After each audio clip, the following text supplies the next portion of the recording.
Araw-araw na pagbasa ng Biblia, araw 41. Lumang Tipan. Exodus 13 minuto pasado alas 6:30, Exodus 7, Exodus 8. Nagsalita si Yahweh kay Moises at kay Aaron.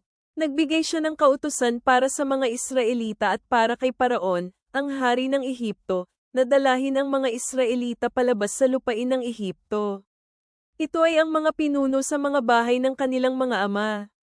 Mga anak na lalaki ni Ruben, ang panganay ni Israel, sina Hanech, si Phalo, si Hezron, at si Carmi. Ang mga ito ay ang angkan ng mga ninuno ni Ruben. Ang mga anak na lalaki ni Simeon ay sina Jemuel, si Jamin, si Ohad, si Jachin, si Zohar, at si Shol, ang anak na lalaki sa isang babaeng Kananiyo. Ang mga ito ay ang angkan ng mga ninuno ni Simeon. Nagsalita si Yahweh kay Moises at kay Aaron. Nagbigay siya ng kautusan para sa mga Israelita at para kay Paraon, ang hari ng Ehipto, na dalahin ang mga Israelita palabas sa lupain ng Ehipto. Ito ay ang mga pinuno sa mga bahay ng kanilang mga ama. Mga anak na lalaki ni Ruben, ang panganay ni Israel, sina Hanech, si Phalo, si Hezron, at si Carmi. Ang mga ito ay ang angkan ng mga ninuno ni Ruben. Ang mga anak na lalaki ni Simeon ay sina Jemuel, si Jamin, si Ohad, si Jachin, si Zohar, at si Shol, ang anak na lalaki sa isang babaeng Kananiyo. Ang mga ito ay ang angkan ng mga ninuno ni Simeon. Narito ang naitalang mga pangalan ng mga anak na lalaki ni Levi, kasama ng kanilang mga kaapu-apuhan. Sila ay sina Gerson, Kohath, at Merari. Nabuhay si Levi hanggang siya ay 137 taong gulang. Ang mga anak na lalaki ni Gerson ay sina Libna at Shimi. Ang mga anak na lalaki ni Kohath ay sina Amram, Izhar, Hebron at Uziel. Si Kohath ay nabuhay hanggang siya ay 133 taong gulang. Ang mga anak na lalaki ni Merari ay sina Maali at Muzi. Ang mga ito ang naging mga ninunong angkan ng mga Levita, kasama ng kanilang mga kaapu-apuhan. Napangasawa ni Amram si Jochebed, ang kapatid na babae ng kanyang ama. Ipinanganak niya sina Aaron at Moises. Si Amram ay nabuhay ng 137 taon at pagkatapos ay namatay. Ang mga anak na lalaki ni Izhar ay sina Korah, Nepheg, at Zithri. Ang mga anak na lalaki ni Uziel ay sina Misael, si Elzaphan, at si Zithri. Napangasawa ni Aaron si Elisheba, anak na babae ni Aminadab, na kapatid na babae ni Naashon. Ipinanganak niya sina Nadab at Abia, si Eleazar at Ithamar. Ang mga anak na lalaki ni Korah ay sina Asir, Elkanah, at Abi-Asap. Ito ang mga ninunong angkan ng mga Korita. Si Eleazar, na anak na lalaki ni Aaron, ay napangasawa ang isa sa mga anak na babae ni Putiel. Ipinanganak niya si Phinehas. Ito ang mga pinuno sa bahay ng mga ama sa gitna ng mga Levita, kabilang ng kanilang mga kaapu-apuhan. Ang dalawang lalaking ito ay sina Aaron at Moises kung kanino sinabi ni Yahweh, dalhin palabas ang mga Israelita mula sa lupain ng Ehipto, sa pamamagitan ng kanilang mga pangkat ng mga lalaking mandirigma. Nakipag-usap si Aaron at si Moises kay Paraon, ang hari ng Ehipto, para pahintulutan silang mailabas ang mga Israelita mula sa Ehipto. Ang mga ito pa rin ay sina Moises at Aaron. Nang nagsalita si Yahweh kay Moises sa lupain ng Ehipto, sinabi niya sa kanya, "Ako si Yahweh. Sabihin mo kay Paraon, ang hari ng Ehipto, lahat ng sasabihin ko sa iyo." Pero sinabi ni Moises kay Yahweh, "Hindi ako magaling sa pagsasalita, kaya bakit makikinig si Paraon sa akin?" Sinabi ni Yahweh kay Moises, "Tingnan mo, ginawa kitang parang isang Diyos kay Paraon. Si Aaron na iyong kapatid ang magiging propeta mo. Sasabihin mo ang lahat ng inutos kong sabihin mo. Ang kapatid mong si Aaron ay makikipag-usap kay Paraon para payagan niya ang bayan ng Israel na umalis mula sa kanyang lupain. Pero patitigasin ko ang puso ni Paraon, at magpapakita ako ng maraming palatandaan ng aking kapangyarihan, maraming kamangha-mangha, sa lupain ng Ehipto. Pero si Paraon ay hindi makikinig sa iyo, kaya ilalagay ko ang kamay ko sa Ehipto at ilalabas ang aking mga pangkat ng mandirigmang kalalakihan, aking bayan, ang mga kaapo-apuhan ni Israel, palabas sa lupain ng Ehipto sa pamamagitan ng dakilang mga gawa ng pagpaparusa. Malalaman ng mga taga-Ehipto na ako si Yahweh kapag iniabot ko ang aking kamay sa Ehipto at inilabas ang mga Israelita mula sa kanila. Ginawa iyon ni Moises at Aaron, ginawa nila tulad ng inutos ni Yahweh sa kanila. Si Moises ay 80 taong gulang, at si Aaron ay 83 taong gulang nang nakipag-usap sila kay Paraon. Sinabi ni Yahweh kina Moises at Aaron, kapag sinabi ni Paraon sa inyo, gumawa kayo ng isang himala, sa gayon sasabihin mo kay Aaron, kunan mo ang iyong tungkod at itapon sa harap ni Paraon, para ito ay maging isang ahas. Pagkatapos pumunta sina Moises at Aaron kay Paraon, at ginawa nila ayon sa inutos ni Yahweh. Tinapon ni Aaron ang kanyang tungkod sa harapan ni Paraon at kanyang mga lingkod, at ito ay naging isang ahas. Pagkatapos tinawag din ni Paraon ang kanyang mga matatalino at salamangkero. Gumawa sila ng kaparehong bagay sa kanilang salamangka. Bawat isang lalaki ay itinapon ang kanyang tungkod at ang mga tungkod ay naging mga ahas. Pero ang tungkod ni Aaron ay nilamon ng kanilang mga ahas. Ang puso ni Paraon ay tumigas at hindi siya nakinig, tulad ng naunang pinahayag ni Yahweh. Sinabi ni Yahweh kay Moises, matigas ang puso ni Paraon, at tumatanggi siyang payagang umalis ang mga tao. Pumunta ka kay Paraon sa umaga kapag lumabas siya papunta sa tubig.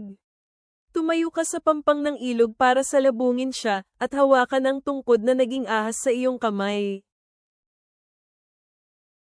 Sabihin mo sa kanya, na si Yahweh, ang Diyos ng mga Hebreo ay pinadala ako sa iyo para sabihin, payagan mong umalis ang aking bayan, para sambahin nila ako sa ilang. Hanggang ngayon ay hindi ka nakikinig. Sinasabi ito ni Yahweh, sa pamamagitan nito ay makikilala mong ako si Yahweh. Hahampasin ko ang tubig ng ilog Nilo ng tungkod na nasa kamay ko, at ang tubig ay magiging dugo. Ang mga isda na nasa ilog ay mamamatay, at ang ilog ay mangangamoy. Ang mga taga-Ehipto ay hindi makakainom ng tubig mula sa ilog. Pagkatapos sinabi ni Yahweh kay Moises, sabihin mo kay Aaron, kunan mo ang iyong tungkod at iabot mo ang kamay mo sa dako ng mga tubig ng Ehipto, sa dako ng kanilang mga ilog, mga batis, mga lawa, at lahat ng mga tubigan, para ang kanilang tubig ay maging dugo. Gawin mo ito para magkaroon ng dugo sa lahat ng buong lupain ng Ehipto, kahit na sa lalagyang kahoy at bato. Ginawa ni Moises at Aaron ayon sa inutos ni Yahweh. Itinaas ni Aaron ang tungkod at hinampas ang tubig sa ilog, sa paningin ni Paraon at ng kanyang mga lingkod. Lahat ng tubig sa ilog ay naging dugo. Ang mga isda sa ilog ay namatay, at ang ilog ay nagsimulang mangamoy. Hindi makainom ang mga taga-Ehipto ng tubig mula sa ilog, at ang dugo ay nasa lahat ng dako sa lupain ng Ehipto. Pero ang mga salamangkero ng Ehipto ay gumawa ng kaparehong bagay sa kanilang salamangka. Kaya ang puso ni Paraon ay tumigas, at tumanggi siyang makinig kay Moises at Aaron, tulad ng sinabi ni Yahweh na mangyayari. Pagkatapos tumalikod si Paraon at nagpunta sa kanyang bahay. Hindi man lamang niya binigyang pansin ito. Lahat ng mga taga-Ehipto ay naghukay sa palibot ng ilog para sa tubig na maiinom, pero hindi nila mainom ang mismong tubig ng ilog. 7 araw ang lumipas matapos salakayin ni Yahweh ang ilog. Pagkatapos sinabi ni Yahweh kay Moises, puntahan mo si Paraon at sabihin mo sa kanya, ito ang sinabi ni Yahweh, hayaan mong umalis ang aking bayan para sila ay sumamba sa akin. Kung tatanggi ka na paalisin sila, pararanasin ko ang iyong buong bansa ng mga salot na palaka. Mapupuno ang ilog ng mga palaka. Aahon sila at papasok sa iyong bahay, sa iyong silid-tulugan, at sa iyong higaan. Pupunta sila sa mga bahay ng iyong mga lingkod. Sila ay pupunta sa iyong bayan, sa iyong mga hurno, sa iyong mga masahang mangkok. Sisilaki ang mga palaka sa iyo, sa iyong mga tauhan, at sa lahat ng iyong mga lingkod. Sinabi ni Yahweh kay Moises, sabihin mo kay Aaron, iunat mo ang iyong kamay at ang iyong tungkod sa ibabaw ng mga ilog, sa mga sapa at sa mga tubigan at dalhin mo ang mga palaka doon sa lupain ng Ehipto. Inunat ni Aaron ang kanyang kamay sa ibabaw ng mga tubig ng Ehipto, at nagsilabasan ang mga palaka at linukob ang lupain ng Ehipto. Pero ang mga salamangkero ay gumawa ng katulad din nito gamit ang kanilang mga salamangka, nagdala rin sila ng mga palaka sa lupain ng Ehipto. Pagkatapos tinawag ni Paraon sina Moises at Aaron at sinabi, "Manalangin kayo kay Yahweh para paalisan niya ang mga palaka mula sa akin at sa aking bayan. Pagkatapos hahayaan ko ang mga tao na umalis, para maghandog sa kanya." Sinabi ni Moises kay Paraon, "Maaari kang magkaroon ng pribilehiyo na sabihan ako kung kailan ako magdasal para sa iyo, sa iyong mga lingkod at sa iyong bayan, para ang mga palaka ay mawala mula sa iyo at sa iyong mga bahay at manatili lamang doon sa ilog." Sinabi ni Paraon, "Bukas." Sinabi ni Moises, "Mangyayari ayon sa sinabi mo, para malaman mo na walang ibang katulad ni Yahweh, ang aming Diyos. Aalis ang mga palaka mula sa iyo, sa iyong mga bahay, sa iyong mga lingkod, at sa iyong bayan. Mananatili lamang ang mga ito sa ilog." Umalis sina Moises at Aaron mula kay Paraon. Pagkatapos tumawag si Moises kay Yahweh tungkol sa mga palaka na dinala niya roon kay Paraon. Ginawa ni Yahweh ang hiningi ni Moises, ang mga palaka ay namatay sa loob ng mga bahay, mga patio, at sa mga parang. Tinipon ito ng mga tao sa tambakan at nangamoy ang lupain. Pero nang nakita ni Paraon na mayroon dong kaginhawahan, pinatigas niya ang kanyang puso at hindi siya nakinig kina Moises at Aaron, tulad ng kung ano ang sinabi ni Yahweh na gagawin niya. Sinabi ni Yahweh kay Moises, "Sabihin mo kay Aaron, iunat mo ang iyong tungkod at hampasin mo ang alikabok sa lupa, para ito ay maging niknik sa lahat ng lupain ng Ehipto." Ginawa nila ito, iniunat ni Aaron ang kanyang kamay at ang kanyang tungkod. Hinampes niya ang alikabok sa lupa. Dumating ang mga niknik sa mga tao at sa mga hayop. Lahat ng mga alikabok sa lupa ay naging niknik sa buong lupain ng Ehipto. Ang mga salamangkero ay nagsubok gamit ang kanilang salamangka para makagawa ng niknik, pero hindi sila nakagawa. May mga niknik sa mga tao at mga hayop. Pagkatapos sinabi ng mga salamangkero kay Paraon, "Ito ang daliri ng Diyos," pero ang puso ni Paraon ay pinatigas, kaya tumanggi siyang makinig sa kanila. Tulad ito ng sinabi ni Yahweh na gagawin ni Paraon. Sinabi ni Yahweh kay Moises, "Gumising ka ng maaga at tumayo sa harapan ni Paraon habang siya ay papunta ng ilog. Sabihin mo sa kanya, ito ang sinabi ni Yahweh, hayaan mong umalis ang aking bayan para sila ay sumamba sa akin. Pero kung hindi mo paaalisin ang aking bayan, magpapadala ako ng mga kayig ng langaw sa iyo, sa iyong mga lingkod, at sa iyong mga tauhan, at sa iyong mga bahay. Ang mga bahay ng mga taga-Ehipto ay mapupuno ng mga kayig ng langaw, at kahit sa lupa kung saan sila nakatayo ay mapupuno ng mga langaw. Pero sa araw na iyon ituturing kong kakaiba ang lupain ng Gosen, ang lupain kung saan naninirahan ang aking bayan, para walang mga kayig ng langaw ang paparoon. Ito ay mangyayari para iyong malaman na ako si Yahweh sa kalagitnaan ng lupaing ito. Gagawa ako ng pagkakakilanlan sa pagitan ng aking bayan at ng iyong bayan. Itong tanda ng aking kapangyarihan ay magaganap bukas." Ginawa nga ito ni Yahweh, at ang makakapal na mga kayig ng langaw ay dumating sa bahay ni Paraon at sa mga bahay ng kanyang mga lingkod. Sa buong lupain ng Ehipto, ang lupain ay nasalanta dahil sa mga kayig ng langaw. Tinawag ni Paraon sina Moises at Aaron at sinabi, "Lumakad kayo, mag-alay kayo sa inyong Diyos dito sa aming sariling lupa." Sinabi ni Moises, "Hindi tama sa amin na gawin iyan, dahil ang mga handog na aming ginagawa para kay Yahweh na aming Diyos ay karumal-dumal para sa mga taga-Ehipto. Kapag gumawa kami ng pag-aalay na karumal-dumal sa paningin ng mga taga-Ehipto, hindi ba nila kami babatuhin? Hindi, ito ay 3 araw na paglalakbay patungong ilang na aming gagawin, para makapag-alay kay Yahweh na aming Diyos, ayon sa kanyang iniutos sa amin." Sinabi ni Paraon, "Papayag ako na umalis kayo at maghandog kay Yahweh na inyong Diyos doon sa ilang. Huwag lamang kayong pumunta sa napakalayo, at ipanalangin ninyo ako." Sinabi ni Moises, pagkaalis ko mula sa iyo, mananalangin ako kay Yahweh na ang mga kayig ng langaw ay aalis mula sa inyo, Paraon, at sa iyong mga lingkod at sa bayan mo bukas. Pero ikaw ay hindi na dapat manlinlang sa pamamagitan ng hindi pagpaalis sa aking bayan para maghandog kay Yahweh. Umalis si Moises mula kay Paraon at nanalangin kay Yahweh. Ginawa ni Yahweh ang hiniling ni Moises, inalis niya ang mga kayig ng langaw mula kay Paraon, sa kanyang mga lingkod, at sa kanyang bayan. Wala ni isa ang natira. Pero sa panahong ito pinatigas pa rin ni Paraon ang kanyang puso, at hindi niya pinayagang umalis ang bayan. Bagong tipan. Matthew 26 is to 47-68. Habang siya'y nagsasalita, si Judas na isa sa 12 ay dumating. Kasama niya ang napakaraming tao na mula sa mga punong pari at mga nakatatanda sa mga tao. Dumating sila na may dalang mga espada at mga pamalo. Ngayon ang tao na magkanulo kay Jesus ay nagbigay ng hudyat sa kanila na nagsasabi, kung sino man ang aking hahalikan, siya na iyon. Sunggaban siya. Agad-agad lumapit siya kay Jesus at sinabi, binabati kita, Rabi, at hinalikan niya siya. Sinabi ni Jesus sa kanya, kaibigan, gawin mo kung ano ang ipinunta mo dito. Pagkatapos, nagsidatingan sila at hinawakan si Jesus, at sinunggaban siya. Habang siya'y nagsasalita, si Judas na isa sa 12 ay dumating. Kasama niya ang napakaraming tao na mula sa mga punong pari at mga nakatatanda sa mga tao. Dumating sila na may dalang mga espada at mga pamalo.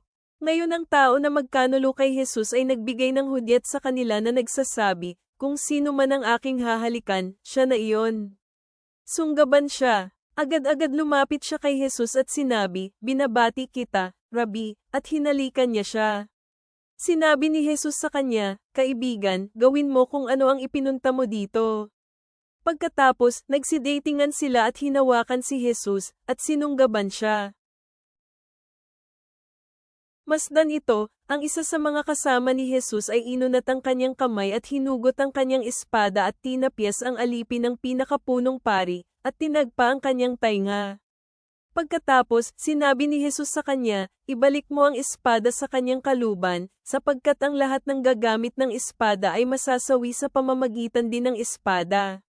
Iniisip ba ninyo na hindi ko kayang tumawag sa aking ama, at padadalhan niya ako ng higit pa sa 12 pulutong ng mga anghel?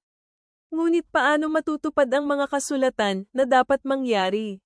Sa oras na iyon si Jesus ay nagsabi sa maraming tao, pumunta kayo rito na dala-dala ang mga espada at mga pamalo upang hulihin ako katulad ng isang tulisan. Araw-araw ay nakaupo ako sa templo na nagtuturo at hindi ninyo ako hinuli. Ngunit lahat ng ito ay kailangang mangyari upang ang mga sinusulat ng mga propeta ay matupad. At iniwanan siya ng lahat ng mga alagad at sila'y tumakas. Ang mga hamuli kay Jesus ang nagdala sa kanya sa pinakapunong pari na si Caiaphas, kung saan ang mga eskriba at mga nakatatanda ay nagkatipon-tipon. Ngunit sumunod si Pedro sa kanya na may kalayuan hanggang sa patio ng pinakapunong pari. Pumunta siya sa loob at umupo kasama ng mga tagapagbantay upang makita ang kahihinatnan. Ngayon, ang mga punong pari at ang buong konseho ay naghahanap ng maling patuto laban kay Jesus, upang siya'y kanilang mapatay. Ngunit wala silang mahanap na kahit ano, bagamat maraming maling mga saksi ang nagsilapit. Ngunit maya-maya may 2 lumapit. At sinabi ng taong ito, kaya kong gibain ang templo ng Diyos at muling maipatayo sa loob ng 3 araw. Tumayo ang pinakapunong pari at sinabi sa kanya, wala ka bang isasagot? Ano itong ipinapatotoo nila laban sa iyo? Ngunit si Jesus ay tahimik lamang. Sinabi ng pinakapunong pari sa kanya, inuutusan kita alang-alang sa Diyos na buhay, sabihin mo sa amin kung ikaw nga ba si Kristo, ang anak ng Diyos. Si Jesus ay sumagot sa kanya, ikaw na mismo ang nagsabi. Ngunit sasabihin ko sa inyo, magmula ngayon ay inyo nang makikita ang anak ng tao na nakaupo sa kanang kamay ng kapangyarihan at darating na nasa mga ulap ng langit. At pinunit ng pinakapunong pari ang kanyang mga damit at nagsabi, siya ay nagsalita ng kalapastangan. Bakit kailangan pa natin ng mga saksi? Ngayon inyo nang narinig ang kalapastangan. Ano sa tingin ninyo? Sumagot sila at nagsabi, siya'y karapat-dapat na mamatay. At dinuraan nila siya sa mukha at pinagsusuntok at pinagsasampal at sinabi, hulaan mo sa amin, ikaw na Kristo. Sino sa amin ang hamampas sa iyo? Ano sa tingin ninyo? Sumagot sila at nagsabi, siya'y karapat-dapat na mamatay. At dinuraan nila siya sa mukha at pinagsusuntok at pinagsasampal at sinabi, hulaan mo sa amin, ikaw na Kristo. Sino sa amin ang hamampas sa iyo? Mga awit, Psalm 19 is the 7-14. Ang batas ni Yahweh ay perpekto, pinasisigla ang kaluluwa, ang patuto ni Yahweh ay maaasahan, ginagawang marunong ang payakang kaisipan. Ang mga tagubilin ni Yahweh ay matuwid, pinasasaya ang puso, ang kautusan ni Yahweh ay dalisay, nagdadala ng liwanag sa mga mata. Ang takot kay Yahweh ay dalisay, nananatili magpakailanman, ang makatuwirang mga kautusan ni Yahweh ay totoo at matuwid sa kabuuan. Ang mga ito ay mas mahalaga kaysa ginto, mas higit pa kaysa pinong ginto, mas matamis kaysa pulot na tumutulo mula sa pulot pukyutan. Ang batas ni Yahweh ay perpekto, pinasisigla ang kaluluwa, ang patuto ni Yahweh ay maaasahan, ginagawang marunong ang payakang kaisipan. Ang mga tagubilin ni Yahweh ay matuwid, pinasasaya ang puso, ang kautusan ni Yahweh ay dalisay, nagdadala ng liwanag sa mga mata. Ang takot kay Yahweh ay dalisay, nananatili magpakailanman, ang makatuwirang mga kautusan ni Yahweh ay totoo at matuwid sa kabuuan. Ang mga ito ay mas mahalaga kaysa ginto, mas higit pa kaysa pinong ginto, mas matamis kaysa pulot na tumutulo mula sa pulot pukyutan.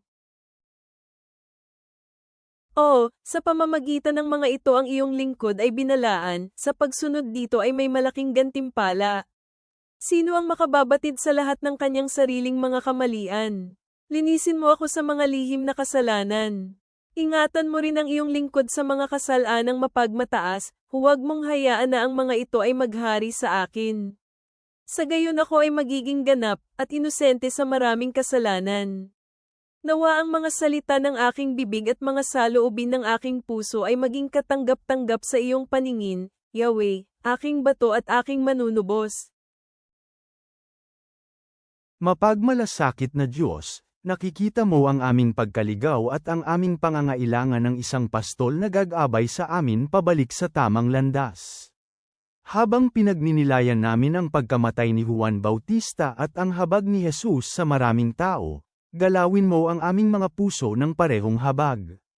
Tulungan mo kaming makilala na higit ka sa sapat upang matugunan ang bawat pangangailangan at upang paramihin ang aming maliliit na alay para sa iyong kaluwalhatian. Naway kami magpakabusog sa tinapay ng buhay at hindi na muling magutom, na matagpuan ang kasiyahan kay Kristo lamang. Sa pangalan ni Jesus, Amen.